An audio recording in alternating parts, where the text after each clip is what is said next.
Olá, graça e a paz do Senhor para todos. Estamos de volta com a nossa nova série de vídeos sobre a leitura da Bíblia e outros livros cristãos.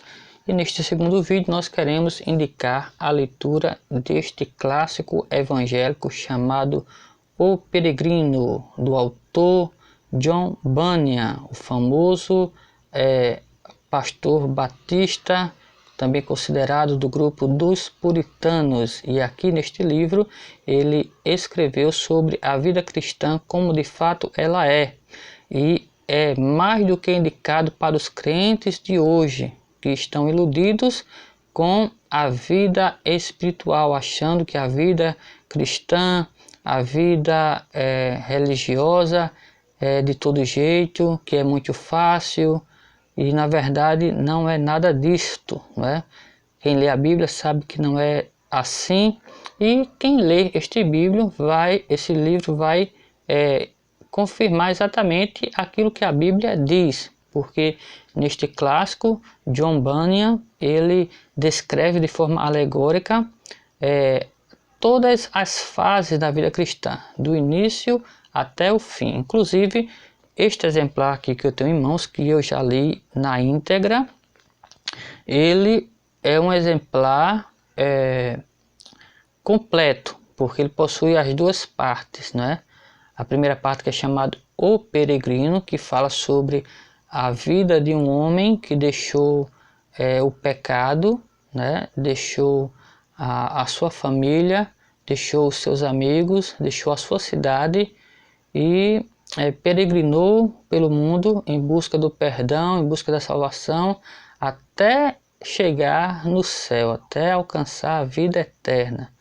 Esta é a primeira parte do livro, né? E na segunda parte do livro, que é chamado de A Peregrina, o autor narra sobre a esposa deste cidadão que não quis acompanhar ele na sua missão, mas que após a sua morte resolveu trilhar o mesmo caminho. Então, esta obra de John Bunyan, né, completa, como temos aqui, ela é composta dessas duas partes, chamada O Peregrino e A Peregrina. Só que o clássico ficou conhecido como O Peregrino. Para mim, depois da Bíblia Sagrada, é a melhor literatura que um cristão deve ler, porque ele mostra realmente como é a vida cristã sem nenhum subterfúgio. Há algumas versões que são ilustradas por meio de gravuras, e há outras versões que são ilustradas de acordo com a narrativa do próprio texto, porque, como falamos, a obra é uma obra alegórica. Ele vai mostrando os personagens os personagens, né, do livro, e vai dando nome a eles, né?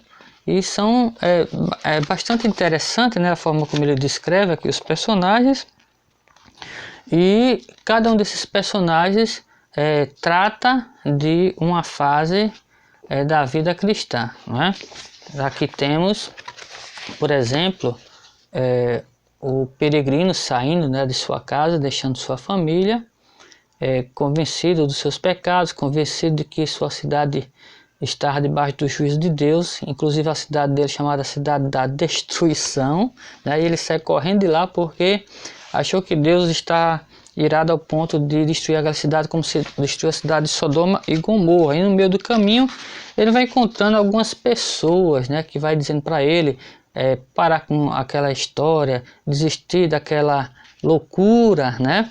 Temos aqui, por exemplo, né, esse cidadão chamado Obstinado, né, que é o primeiro a se opor e dizer: não, rapaz, não vai acontecer nada disso não, você anda lendo muita Bíblia, botando muita coisa na cabeça, se impressionando, né, volta para sua família, tal. Só que o peregrino, ele seguiu em frente, né. E temos aqui outro personagem que é o chamado Vacilante, um personagem também muito interessante, que começa a caminhar com o peregrino. Ele acredita na palavra do peregrino, né? Só que diante do primeiro desafio, chamado o pântano do desespero, quando ambos caíram, né, neste pântano aqui, o vacilante ele desistiu da caminhada, né, mostrando que na vida cristã aqueles que começam mais diante do primeiro desafio logo desistem. Então o livro que fala também sobre perseverança. E ao longo do livro ele vai mostrando outros personagens, como este daqui, sabedoria mundana, que vai tentar dar conselhos a ele, né, segundo a filosofia do mundo, né, que é o contrário do que a Bíblia diz, né. E o fato é que o peregrino ele vai avançando, até finalmente, depois de enfrentar muitos desafios, né, muitos perigos, o próprio diabo, ele vence a tudo e a todos e chega no reino celestial, passando pelo vale da sombra da morte e pelo rio, né, da morte, né, e chegando nos portões da cidade celeste. Aqui na segunda parte do livro, o autor vai falar exatamente sobre a esposa do peregrino, que finalmente reconhece o seu erro em ter deixado o seu marido partir sozinho, e ela, agora arrependida, junta os seus filhos e vai com eles rumo à cidade celestial também, enfrentando desafios semelhantes, né? Inclusive o autor mostra aqui que se para o homem é difícil a vida cristã, para a mulher é mais difícil ainda, né? Ele vai mostrando aqui as dificuldades que ela enfrenta ao longo do caminho, né? Mas o fato é que ela também chega no final sã e salva, né?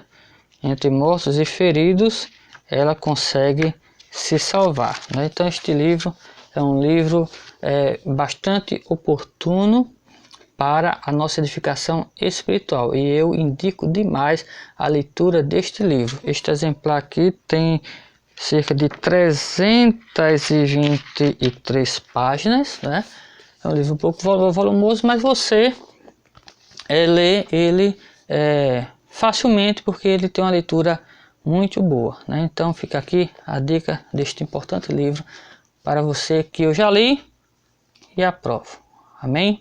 Deus nos abençoe em nome de Jesus, né? Se você já leu ou já ouviu falar sobre este livro, né, bota aqui os comentários embaixo. Inclusive saiu, né, a versão deste clássico em filmes, né, tanto a parte do peregrino como a parte da peregrina.